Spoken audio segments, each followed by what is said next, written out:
and that'd be a good idea. I will totally dip to my room or something. Okay, I'm gonna do an intro right now. Anyways, It's on 2%. Have fun. That's what I say to the women in my life.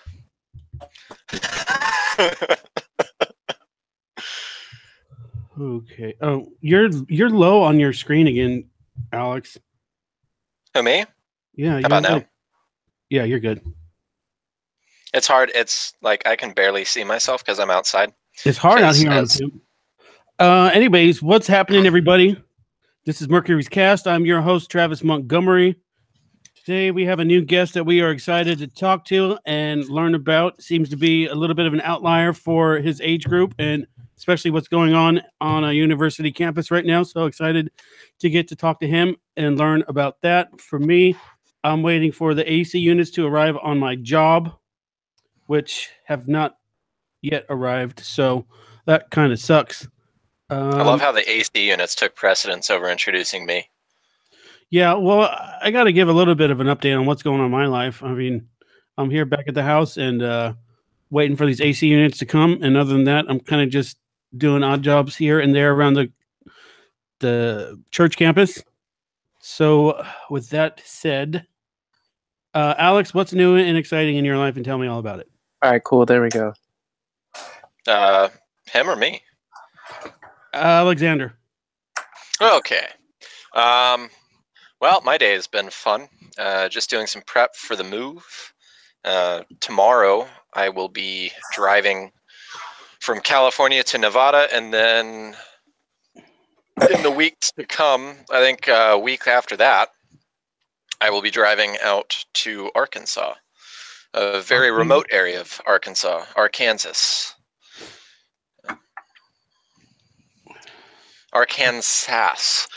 So aside from that, though, other new developments.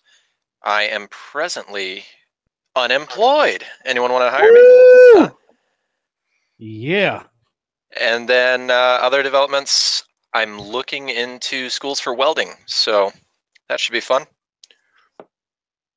So if anyone has a welder they want to sell me, I mean, wait, the podcast is so I can buy things and get job recommendations, right? Yes, that's exactly what it's for. Okay. Glad we got that established.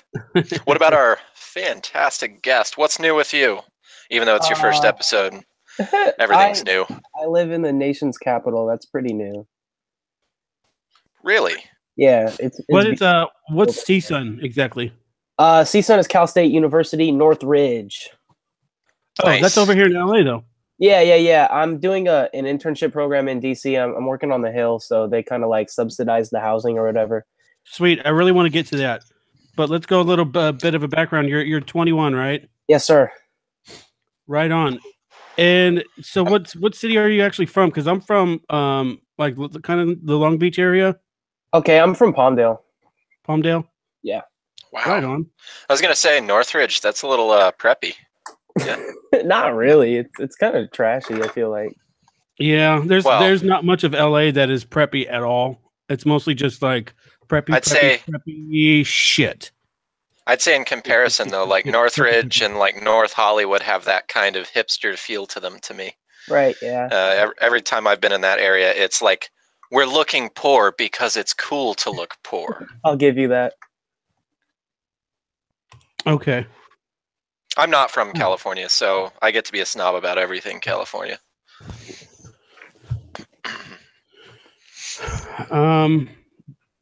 You know what? I think I want to. Did it happen again? What's happening? I don't know. What's going on?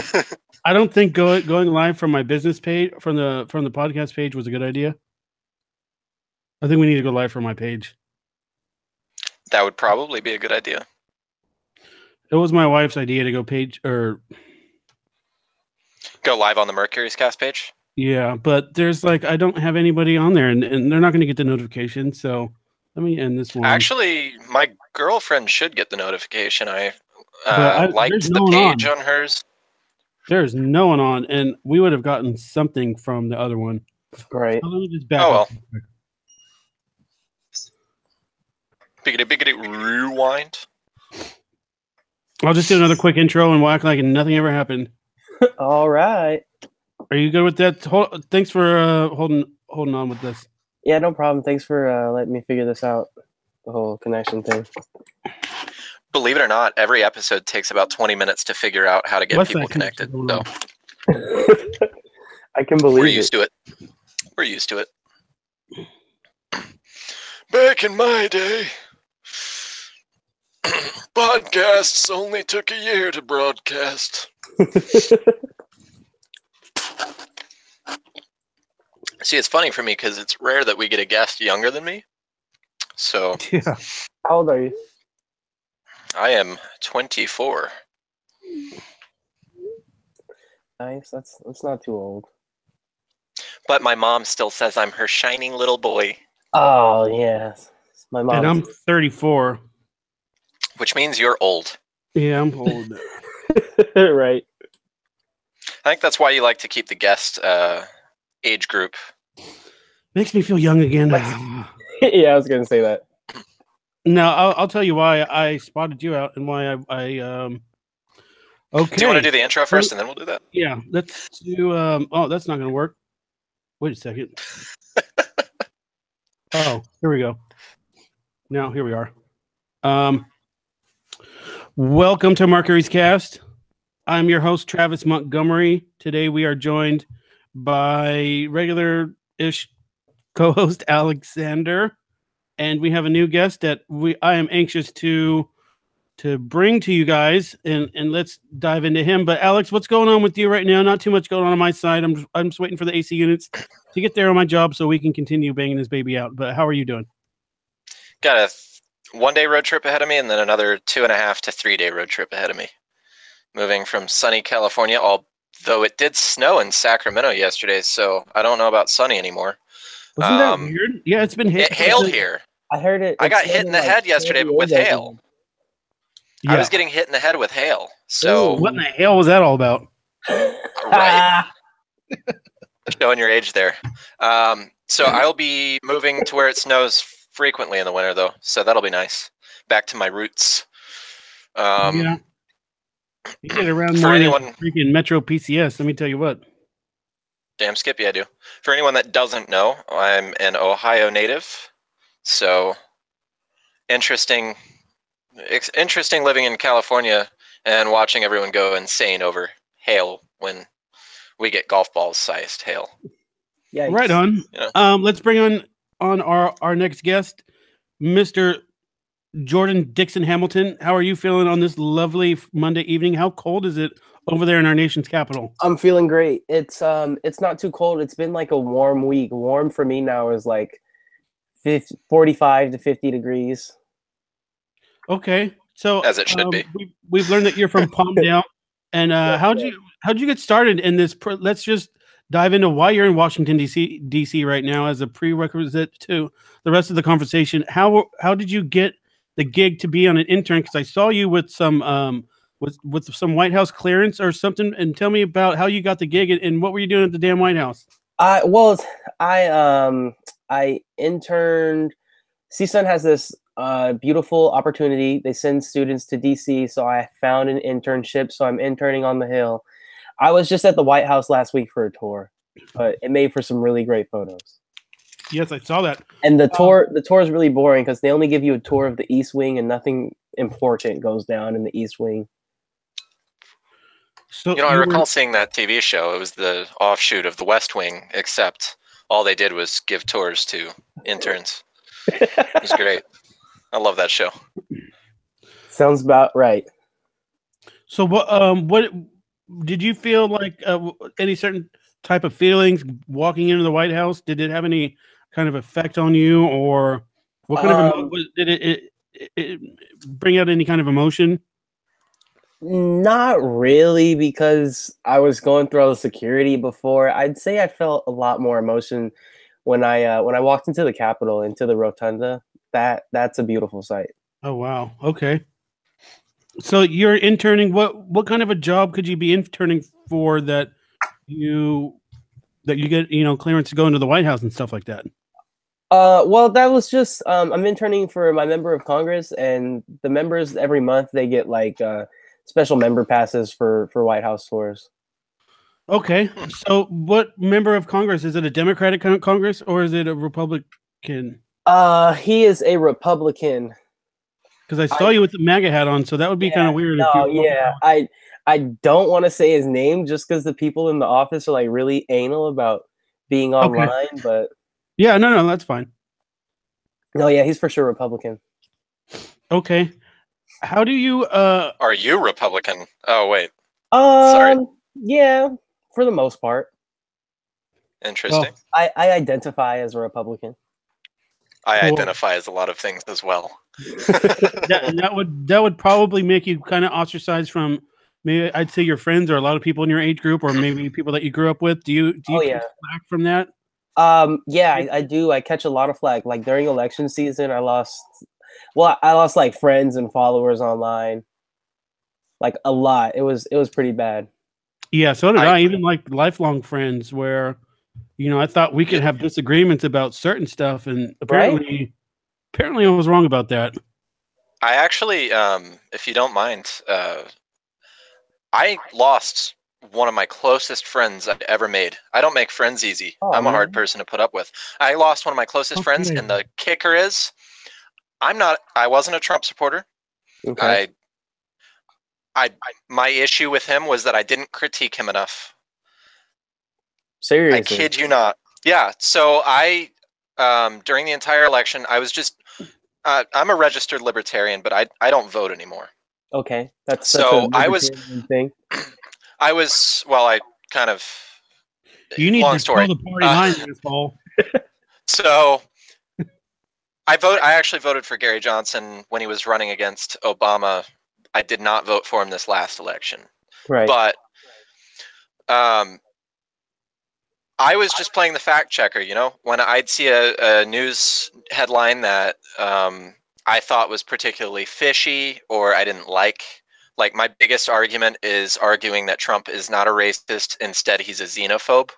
People don't like it when I say that because it's accurate. And I can pull plenty of quotes where he's being a xenophobe, but I can't pull any where he's being an outright racist. Right. So it's hard for me to debate with people who it's like, I don't like him. I don't like him. I didn't want him to be president. I didn't want his competition to be president either. But you're going to hate me because I didn't dislike him enough to satiate your need to control what everyone feels or thinks. So I cannot imagine, especially being in our age group, how difficult that must have been.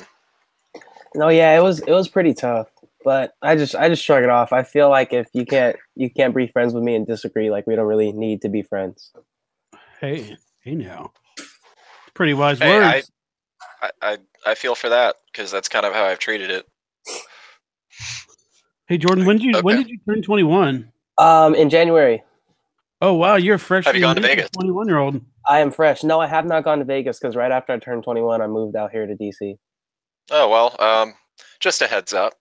Mercury's cast live from Vegas next week. Oh, all right. So get yourself on a plane. It's really cheap to fly in and out of Vegas, and especially to DC because flights to DC are also cheap. I know because those are my go-tos for flying places. Nice. I'll fly in and out of DC, and I'll fly in and out of Vegas. Right. Well, right on, man. It's interesting political climate that we have, especially for people your age group.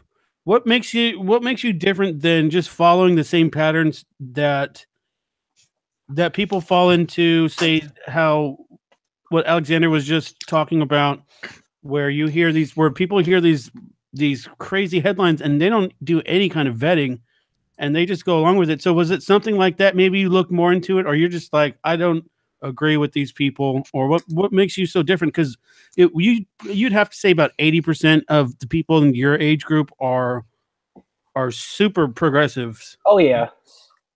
I'd attribute it to like me not following the status quo, and then also kind of auditing my own ideas, because for the longest time I was like super leftist, and then like after my first year of college I was like far left, and I had to like take a breather and take myself out of the situation and look at some other options, and the other side just made more sense to me. That's cool, man. Alex, you have anything to add to that? I was just going to say, if I can regain my train of thought, would you say that being a Republican in our age group is the new anti-establishment? Like, it's the new counterculture? Yeah, it's the new. Yeah, I would for say sure that agree. too. Because like, there's a lot of young kids that like to be contrarian, and I think that for the past 3 or 4 years, even the last Obama's term, like everything has just gone so far slammed to the left that now being the new contrarian is actually being conservative. But not to say that you're doing it just to be contrarian. And I think I spotted a couple of those people recently who are just all the time always contrarian. There's nothing that, you know what I'm saying? Ooh, I just got some really spicy questions for you that I wish I had a notepad to write down. Ooh, These are real Just spicy. type it in the chat. So, if you don't mind, can I assault you with a bunch of questions? yeah, for sure. I love questions. Would you say, now I'm a libertarian, or at least a registered one. Would you say that the Republican Party draws you in with their fiscal conservatism or their social conservatism, or is it both? I would say a little bit of both, because the like the liberals' social views completely threw me off, and then fiscal conservatism makes a lot more sense to me than like the Keynesian approach. Oh my God. You're just asking for a fast track ticket to registered L. Don't bring up Keynes unless you want to ignite a fucking dumpster fire amongst various people within the left. Well, that's interesting. So another question: would you say that the close-minded liberal now I want to be fair to our audience members. I have personally seen many open-minded people on the left, people who understand that people have their, the right to their own opinions, etc. Would you say it's the close-minded approach that really solidified your move away from the regressive left towards a more progressive view? Yeah, towards 100%. politics. 100% would say that. And this one's more catered towards the college environment. It's actually the one thing that's kind of prevented me from going that route. What would you say the overall, or would you say that there's a push towards one political side or another in college or university campuses? Yeah, I would definitely agree to that. On CSUN's campus, it's not like extreme in your face, but like nearly all the professors, I'd say like 90% of them, extreme leftists. So they're gonna like try to input that in as much as they can, or just like talk shit about Donald Trump for any reason they can. Because it's become, the in reference. It's like a pop culture reference, except yeah, exactly. It's the POTUS. And how much time do you spend doing this compared to? I mean, do you take political science classes, or is it just you're in an English class? And no, yeah, I take political science classes, so I'm in them a lot, and I see this happen a lot. But the most like non-political science class this occurred in was in my intro to jazz class, and I don't even know how he found his way to talk about Trump in a jazz class, but he managed to do it. I have a theory, actually. Well, you see, jazz was pioneered by wait, was the teacher black or white? He was Asian dude. Oh, even better. Well, jazz was pioneered by the dark man, and the orange man doesn't like the dark man very much, therefore Trump. Wow. Pretty much. Well, yeah, that's like a man teaching a course on feminism or something. I've seen weirder. So- that's all I got for now. I'll think of some spicy questions. You took a bunch of. How many times have you visited the White House or the Capitol? Was it just at one time? That was the only time I've gone inside the White House, but a lot of the times when I like have free time, I'll just rent a bike and then go ride by the White House. Is it one of those green bikes? Yes, Lime bike. I love them. Did you see, little aside for the show, any listeners who would like to see some Lime bike shenanigans, look up the Austin or just Lime bike Texas, what some of these people are doing to these poor bicycles. One guy cut one in half and mounted both halves to a telephone pole where they bracketed this thing up in the air, one half on one side, one half on the other, so it looks like the bike is stuck through the pole. Oh my god! I don't even know how they did it. So it sounds like something that That's they would do funny. on Reno 911 to Lieutenant Dangle's bike. Do you remember that? Anyways. So you made Donald Trump's Reddit. What was that about? Yeah. Oh man.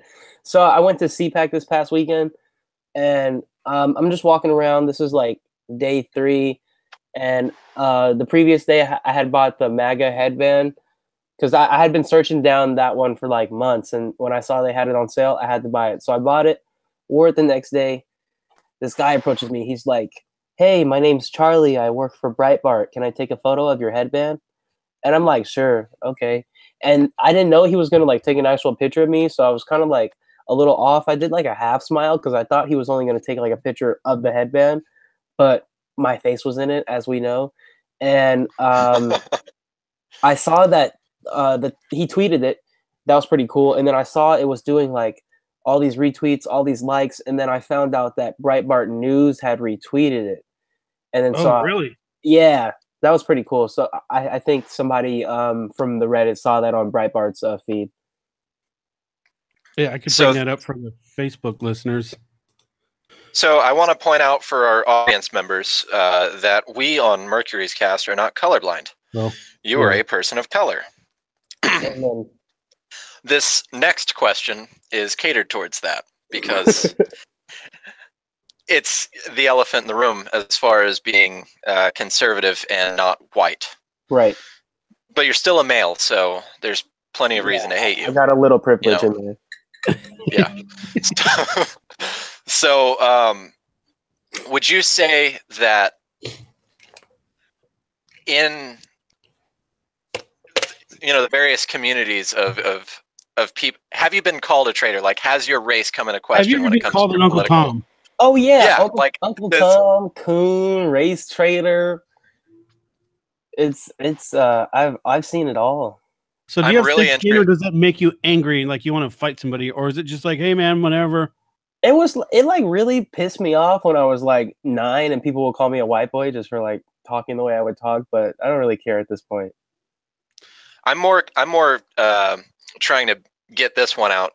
Has a white person, a white liberal, called you anything regarding your race about your political leanings? Because that would be interesting. I went to Berkeley when Ann Coulter was supposed to speak, and this white old woman straight up called me a Nazi because I support Donald Trump. I think we were both there then. Really? Yeah. Yeah. I live right by Berkeley. I live 15 minutes from Berkeley. Oh, cool. Yeah, I drove like 8 hours because somebody was like, "Let's rent a bus and do it." That was a shit show, too, right? Wasn't Jacob Colglazer there? Yeah, he was there. I went up there with my friend Baked Alaska. I don't know if you guys know the guy. I don't. I don't know. Wait, was Colglazer up there for Ann Coulter, or was he up there for Shapiro? I think he was up there for Shapiro. Because I was there for Coulter. So let me ask you this: what compels you? I guess would be a word to use to go up there and to see. Is it because you're interested to see what's going on? You want to say, "Hey, there's black people out here that support this kind of stuff," or You just interested? You want to see some fights? Like Or are you stirring up like when shit? I went to Berkeley. Yeah. Yeah. Well, I went to Berkeley just because I wanted to travel. Traveling's cool, and yeah, I like to be out there in the fields and just like I try as much as I can to talk to the other side, like when they're not being hostile, to see like why do you think why are you trying to like ban Ann Coulter from speaking or anything? And then the drama's just an extra bonus. I can just watch from the sidelines. I'm not usually in the trenches when they're going at it hand to hand. Right.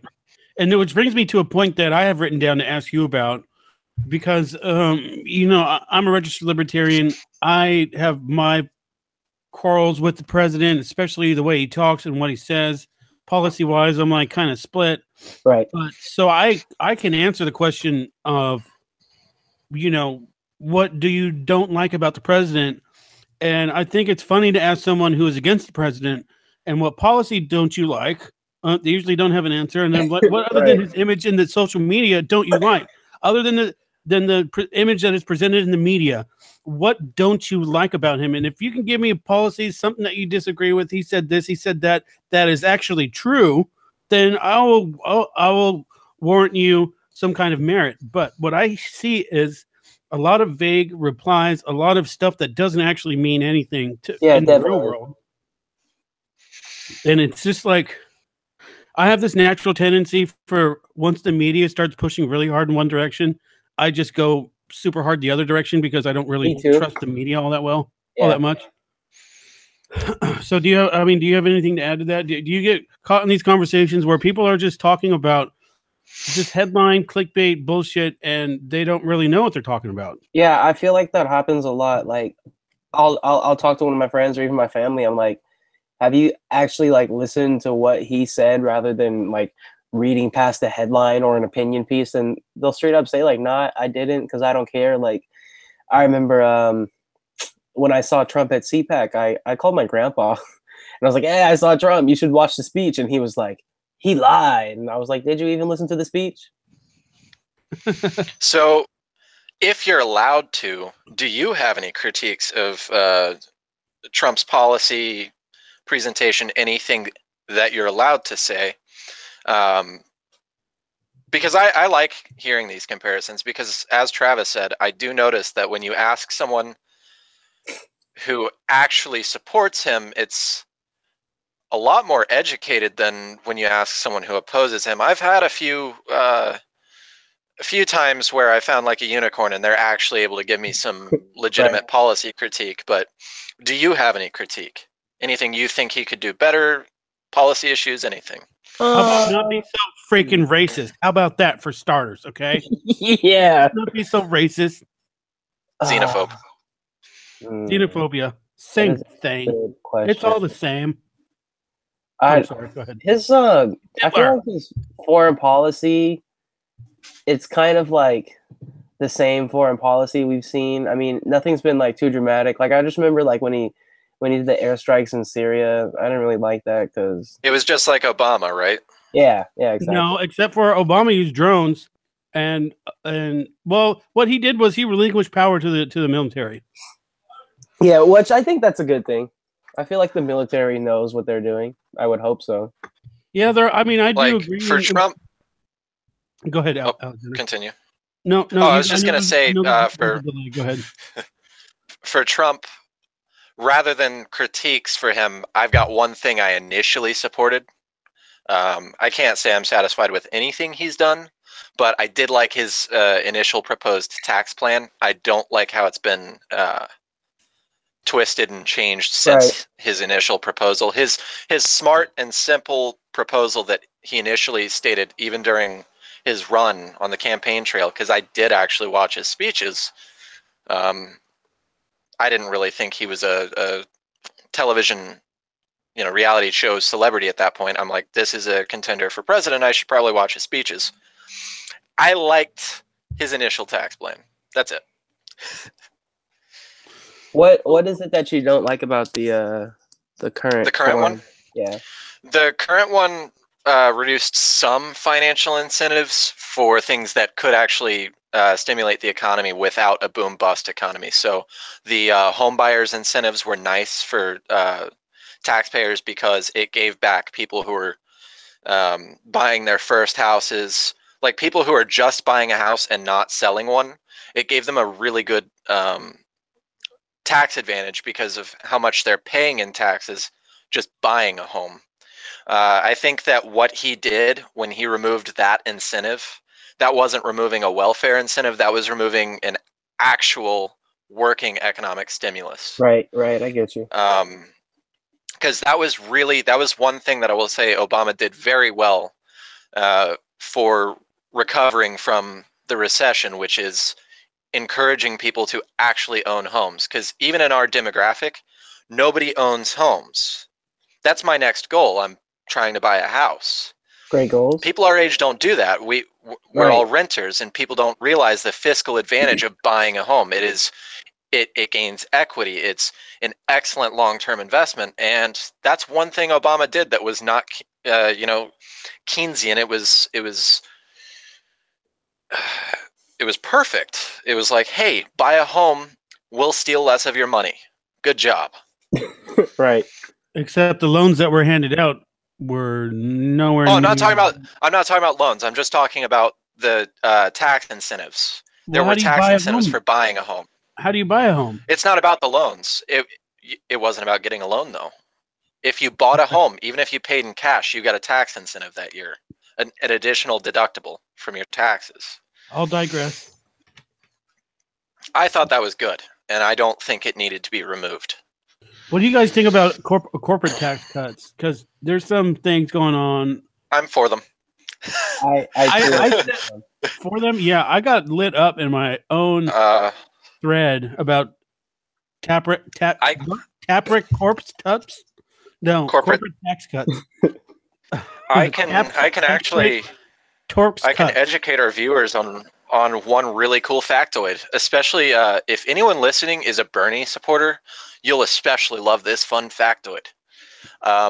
All during the election, people were pointing to Bernie Sanders and saying, well, he wants to turn us into a Scandinavian socialist country. And then I said, well, the Scandinavian countries, although they do have a social, safety net that is far more massive than ours, they are also a far more capitalistic society than us, as their corporate tax rates are less than half of the 39% standard here in the U.S. I'm sorry. If you're done, then you're done. Are you done? We have the highest corporate tax rates in the world. Nobody else taxes their corporations as high. We just have more loopholes. Even if, well, okay. That's one way to put it. But I hate when people do this comparison to European countries when, the population is so different, and I can't stress enough. That completely makes no sense. It's so much what I just said, what I just said explains how they're so prosperous, which is they even describe themselves as mega capitalists because they do not penalize people for being in business. Just a side note, our buddy Wes Claiborne, friend of the show, Holla, he bought his home in 2009 and received an $8K rebate. I don't know if that's good or not. It sounds like 8,000 is better than no 1,000. Right. Yeah, he removed the tax incentive this year. Trump did. Okay. So I'm just saying that was good for home buyers. It was a form of economic stimulus that would actually work, because it's not so much that you're getting all that additional money, you're just getting a lot more of your own money back.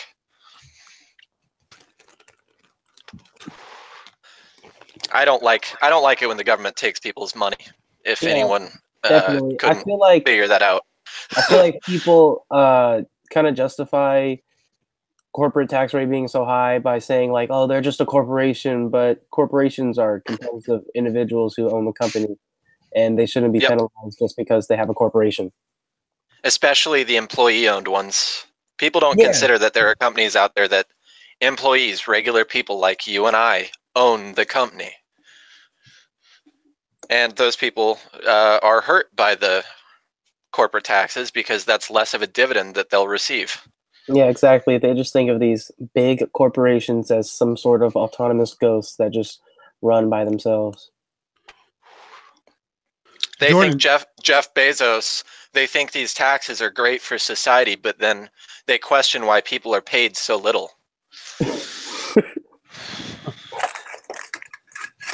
They don't understand the difference between profit and revenue.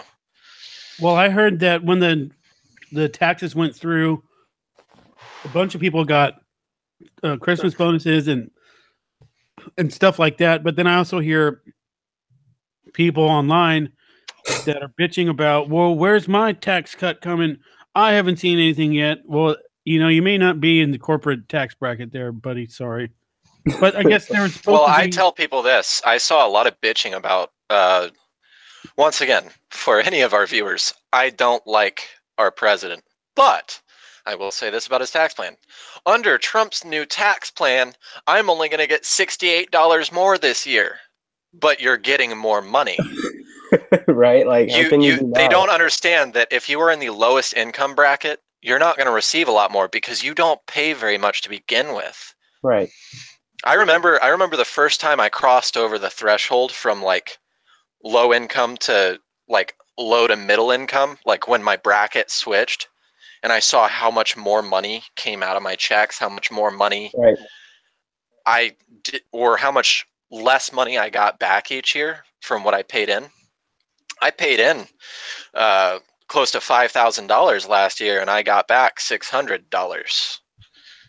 And these people are complaining, oh, I'm not receiving a ton more money this year. Well, I'm a high school dropout, and I managed to move up an income bracket, and these tax plans will actually save me money. And I think the middle class in this country is hurting a lot because of previous tax plans.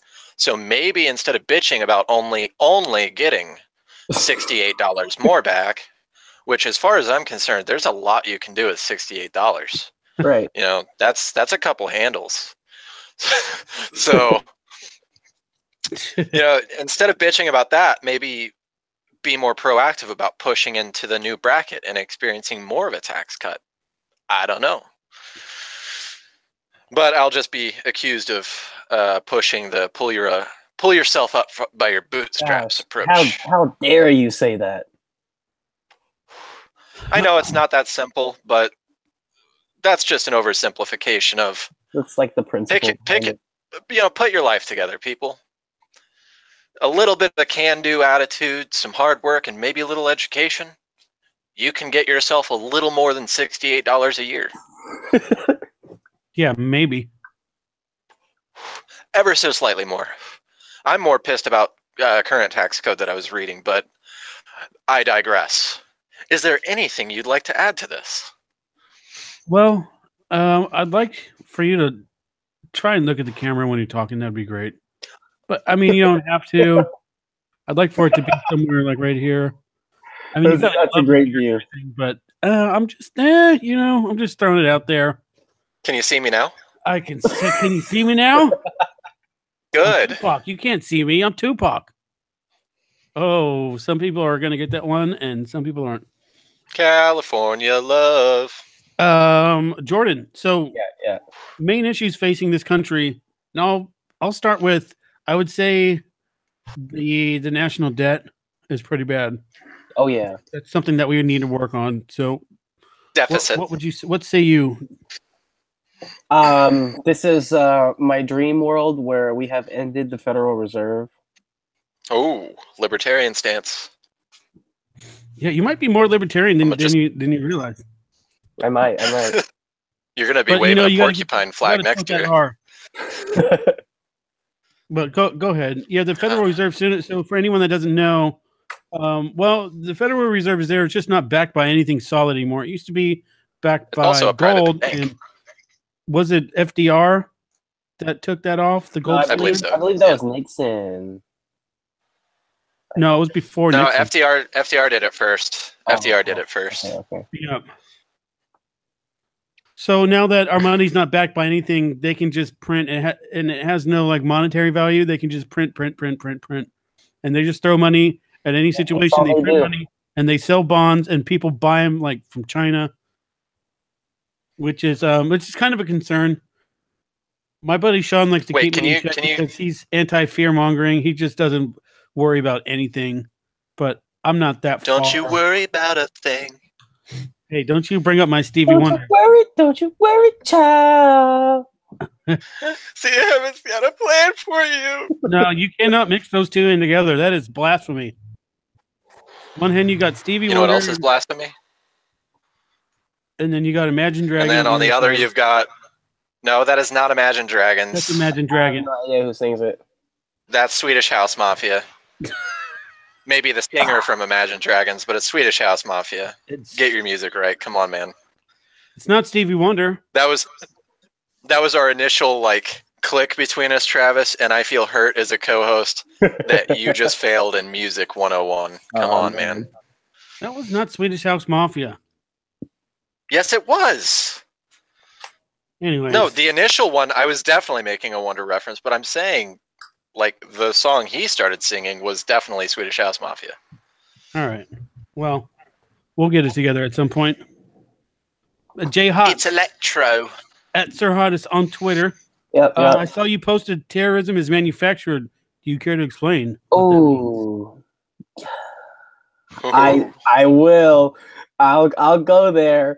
I don't know. I feel like the deep. We're not gonna bash you for it. Just give me what your opinion is on it. No, yeah. I just feel like the powers that be, whatever you want to call them, deep state. I don't know. They put together these they fund these groups directly and indirectly.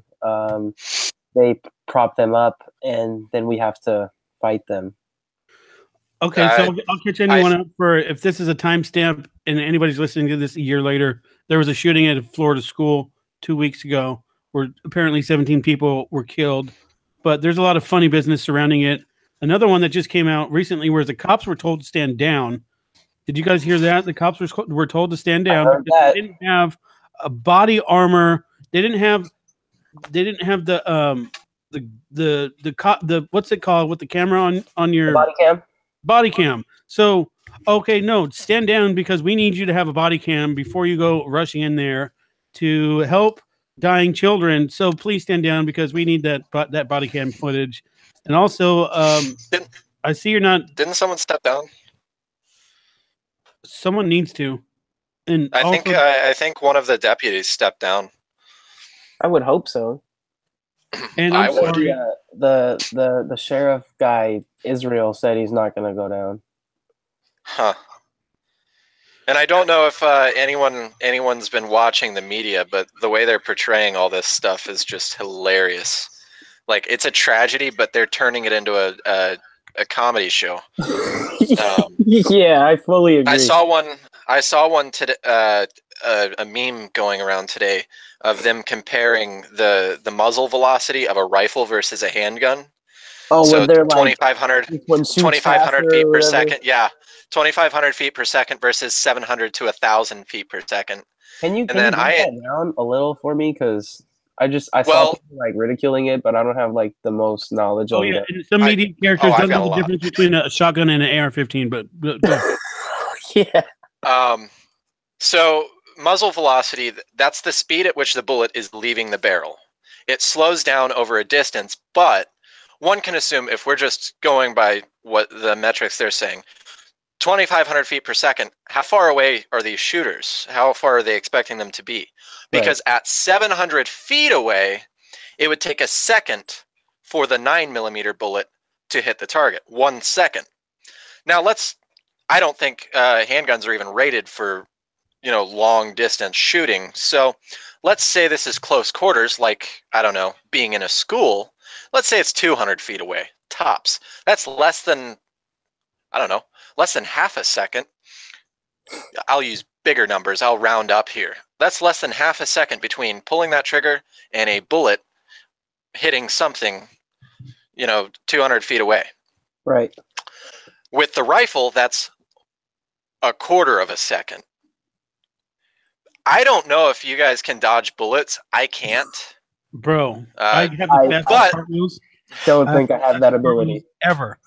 I watched The Matrix a few times, so I think I might be able to. Right. I also watched Wanted. I can cartwheel the shit out of a classroom. Just put it that way. Well, I went ahead and posted this as a rebuttal. Anyone that's familiar with the handgun, the FN57, knows that it has a muzzle velocity of 2,500 feet per second, and they're also jacketed hollow points. So they're pretty deadly. So it's a pistol with a 20-round mag, because, pistols don't have enough bullets. So a 20-round mag, a bullet that leaves the muzzle at the same velocity as a rifle, it hits with a lot of force. This is a pistol. So just arm all the teachers with FN57s. There you go. If muzzle velocity is such a big deal, why not compare it to a handgun with the same muzzle velocity? Right. I Why guess, a 9 mil? and just to jump in real quick with one quick thought, I guess Wes is saying that it was a Remington 870 that self-identifies as an AR-15. So it's totally different. I guess we have to respect that. I feel like Wes should have been on the show too. So maybe he can answer for himself. Well, he's watching, so say hi to Wes. Hey, Hi, Wes. For our podcast listeners, let's continue on. You want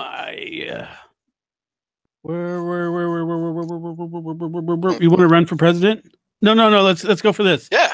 Thoughts on David Hogg, and you seem that you got the deep state mind. We got the sympathy podcast out of the way yesterday, so we can go full hog. I'm not willing to believe that no one there died or got hurt, but Right. I still think that there's something very, very funny going on with this whole thing, especially definitely. now that they told the cops to stand down like they did in Charlottesville, and they've done a couple other times in some other instances where, for whatever reason, they tell the cops to stand down. Do you feel like that's a weird tactic at all? Like, hey, stand down. We're just gonna let these kids act as bullet sponges, and I think we'll just wait for him to run out of targets and or ammunition. Stand down, cops. That's not the policy that I would go for if I were in that position. But Absolutely not. His body, his soul. And this David Hogg guy has been seen at other places, and it's just his dad was part of the FBI. His mom works for CNN. He's been in the booth before. So sketchy. It just reeks to high hell of something else than what we're being told. I'm still caught up on that photo shoot, though, for real. Yeah. Which one where they were posing selfies before they were going? Yeah, the selfie, and then the group photo where almost everyone is smiling. Yeah, it just seems fishy to me. And then people are like, "You've never smiled after you faced the loss?" Not after 17 of my peers just got straight up murked. Yeah, no, exactly. I'm not going to be smiling for a while after that. And I'm definitely not going to go on TV smiling. Jeez. And I'm not going to be taking selfies with some fucking cheese-faced fucking anchor. Right. With the brightest grin, ha ha ha. Look at this story. Yeah, I've got something here, guys. This one's going to make the rounds. I felt like all she was thinking about was her promotion after that. I'm definitely getting a raise for this one. Oh yeah. Yeah, so did Donna Brazil. Let's throw out shame. Who needs shame? I'm getting a promotion. But maybe I'll be able to get that new Yachita. No, but so with the David character, I just feel like kind of going off what you were saying earlier, how if the media goes in one direction, I'm for sure gonna run the opposite direction, because it seems so calculated the way they're playing this game, and they're like, okay, this guy, he's right. You can't criticize him. You can't call him stupid. You can't say his ideas are wrong. Oh, he wants you to boycott all these companies. Go ahead and boycott all these companies. I think he's clearly being used. This guy's, all of his friends just died, and now he's on Twitter telling people to boycott FedEx. Yeah, and there's boycott FedEx. Yeah, FedEx. They do realize they're going to have a really hard time doing that, as the United States Postal Service uses FedEx. They're boycott FedEx. Supposed to be on Thursday, where everyone's supposed to not use FedEx. Amazon. I think I might buy something on Thursday just to piss them off. You could buy. Oh shit! The things you could buy. You could buy yourself. You could buy yourself a MAGA rebel flag via Amazon Prime through Oh FedEx my shipping God! Yep, it'll be here with free FedEx shipping. Saturday. And it's funny. I never wanted to paint myself as a Trump supporter because of how much flack you get, and I don't really agree with the guy and what he says and how he says it. But the more that you defend him, the more that you just become a Trump supporter. I've been finding out because the stupid media puts up so much dumb shit, and somebody will post it, and you're like, "Look, this is why it's wrong. Here's the counter arguments. Here is the real story." And once you and the headline will be like, "Trump had sex with 3 hookers in the White House." And then once you said, "Oh, Trump had a tour with 3 sexy models," and then it'll be like, "Well, Trump wasn't even in the room, and they just did Right. White House briefing." But It's like, but as soon as you wait, zoom out, but it's wait. like, Sex workers. Why is it that sex workers are okay unless they're used to damage a politician? Because I'm of the thought that sex workers are respectable people in society. I'm in agreement with the left on that. I can't say I'd hire one, but it's their life, their choice. But Right. my issue is, why is it that anytime someone they don't like pays for sex services, now all of a sudden they're the enemy? It's that pesky double standard. You could do the same thing whenever it's a Muslim creates an act of jihad in the name of guns. You don't see these press conferences or these town hall meetings going down. What you see is stop being Muslim Islamophobe. What you see is the conversation switch, and they've got a goddamn monopoly on thought and influence in this country on most levels in most of the major cities. Pretty scary. And it's Now this is my an echo chamber, and it's not getting better. I think the word Islamophobe is interesting to me because I have no issue with Muslims. I have no issue with Islam. You almost however, said the towel heads. I have no problem with the towel heads.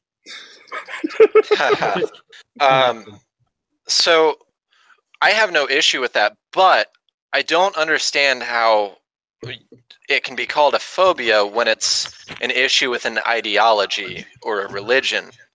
There are many people who have, ideological issues with Christianity, myself one of them, but I don't consider myself a Christophobe. Right. Not even a thing. I don't consider myself a Buddhist phobe or a Buddha-phobe.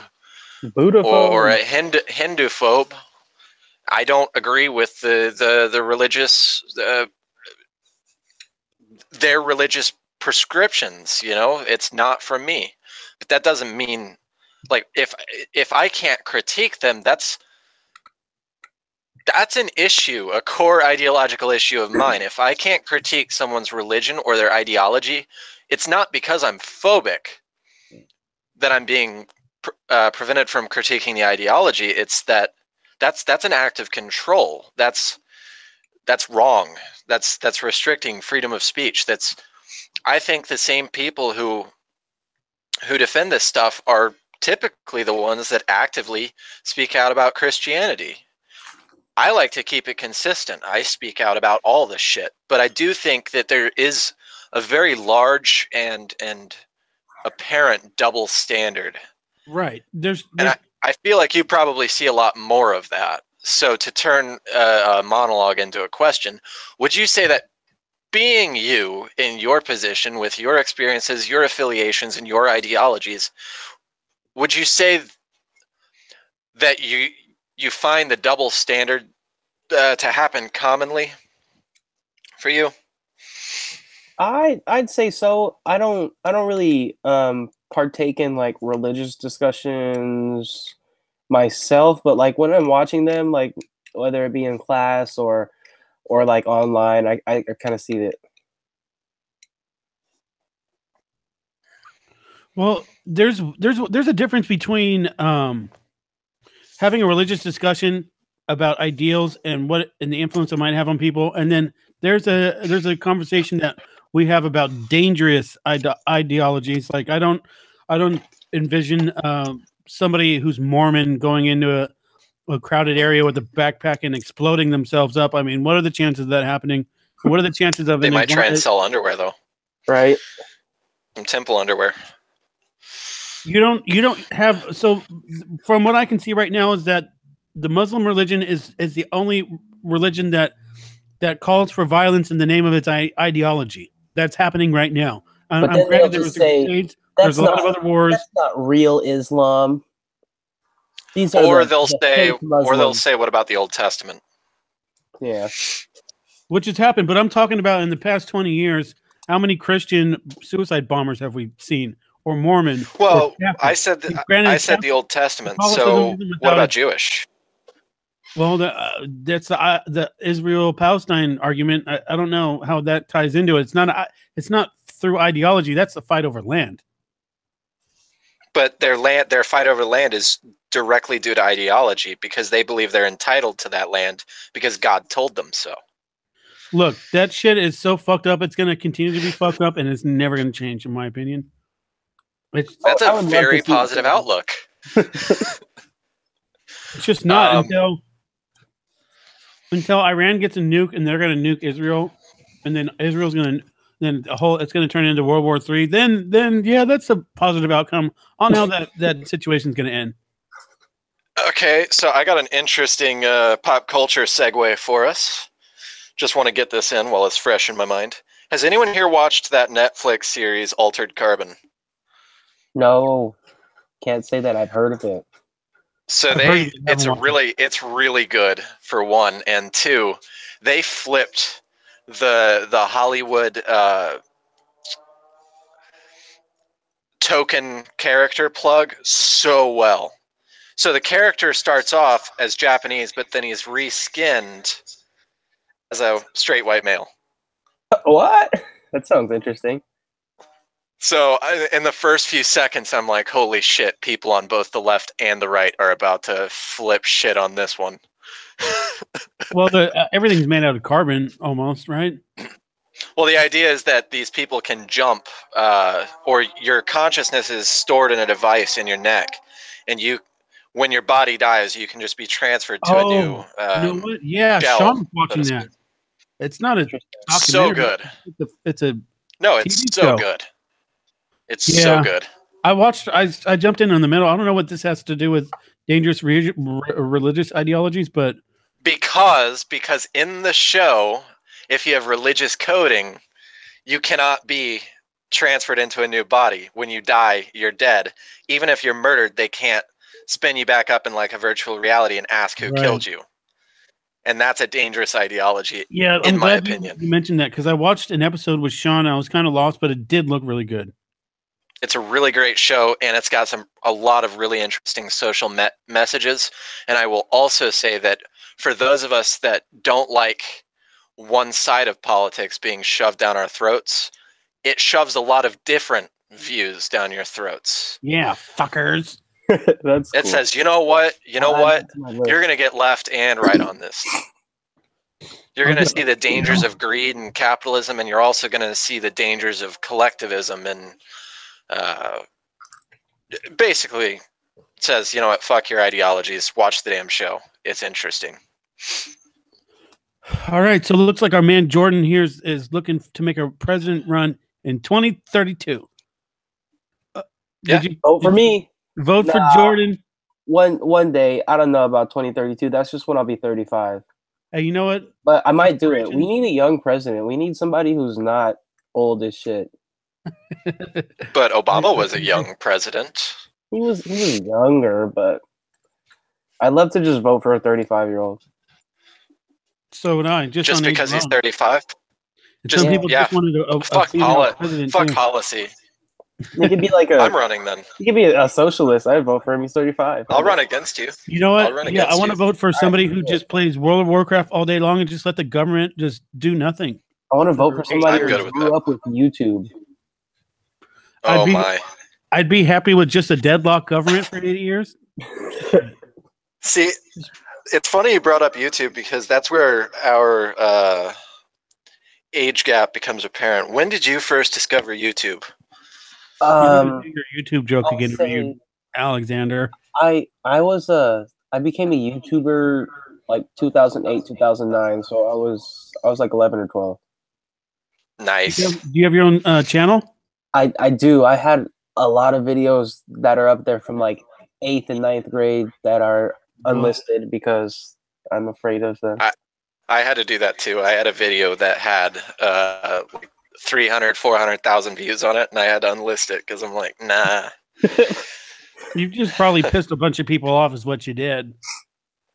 Nah, I got on YouTube. I think I started my channel in 2006. So that's back when YouTube was not only private, but it was tiny. I was just on there to watch free music videos because at the time it was better than going to jail for Napster. Right. I had a Periscope video that I did for MMA for money that had like 500,000 views. We ended up hitting this hashtag, which I can't even remember what it was for. I think it was a giveaway, but there's some hashtag that was just super duper hot, and I mean, there was no rhyme or reason to it. It got 500,000 views. If only we could do that on the show. Hey, you could always retweet your appearance on the show. I'll you know what? I'll tag him when I post it. I'll post it tonight, and it's getting late for him. We're almost out of time, anyways. We are. I got some stuff to do. This was fun. This was fun. We'll have to do this again. Yeah, no, we'll definitely talk with you again. I find you very fascinating, and I want to hear more of what you have to say. Do us a favor. There's a lot. Okay. Yeah, what's up? Don't get hired by InfoWars so that you're too busy to appear on the show again. Yeah, because that happened to one of our younger lads. Seriously? Yeah, I got hired by InfoWars. He didn't come on anymore. Oh, man. God damn you, Jacob. We miss you. We miss you, Jacob. I think Jacob was our first MAGA guy, so it's a kind of circular, prophetical series of guests. Either him or John Bewley, who is probably going to listen to this, but he's kind of distant and coming on. I'm sure he'll be on again. I want to get him and Ryan on to do a Baltimore episode. Ooh. But anyways, so recap, just unpack this thing. Jordan, you had a good time? 100%. Sweet. Alexander, I know you had a busy day, and just keep trudging along. Everything's going to be just fine. Just keep your okay. Enjoy that trip tomorrow, man. Safe travels. Safe travels this weekend. I hope I might actually do a live update tomorrow on the Mercury's page for the trip. Maybe share a video of my snack foods. Also in clothing, which I'm not wearing any. In closing, Wes Claiborne said that these millennials, which he's probably referring to you two, give me hope in the generation that will be running my nursing home. I didn't read the rest of it. I'm not changing his diapers. Somewhere where you live and not in Southern California, because I don't know about all that. Being like 87 years old with a MAGA hat, ooh, you might want to leave that one. No. Oh, no. Oh, boy, I can just see it. 87-year-old gets beat up by leftist thugs. No, at that point, it will be a huge collective, like another political party, the Antifa party. I can see it now. Oh, yeah. Oh, that actually brings me to my next plug. In the on the Mercury's Cast page, I will be posting an update. I found a really interesting Antifa-related video to get back to that series from like last summer. Little undercover stuff. That was through Cernovic? Who was it? No, it was another podcast. It was another podcast show, actually. It was what's his face? Yeah, he was on Rogan too. We'll talk about it later. I wanted to actually would like to bring back Jordan to talk about Antifa because I feel like he is Antifa. So this is I definitely want to bring that one back up. We will. We'll do a whole episode on it coming up in the near future. This is the point of the show where we drop our tagline, and this is where Alex messes it up, where we just tell people to step your game up. So why don't you go ahead and tell the people to step their game up? Step your game up. Oh, he did it right. Step your game up. Look at that. He had the finger pointing for anybody that was watching it. on Facebook. Got that part, and I'll do the same thing. Hey, how about you step your game up and quit listening to that bullshit? So it's not step game, you're up. It's Step not game, step you're game, you're up. Okay. Step your game up. Game your Alright. step up.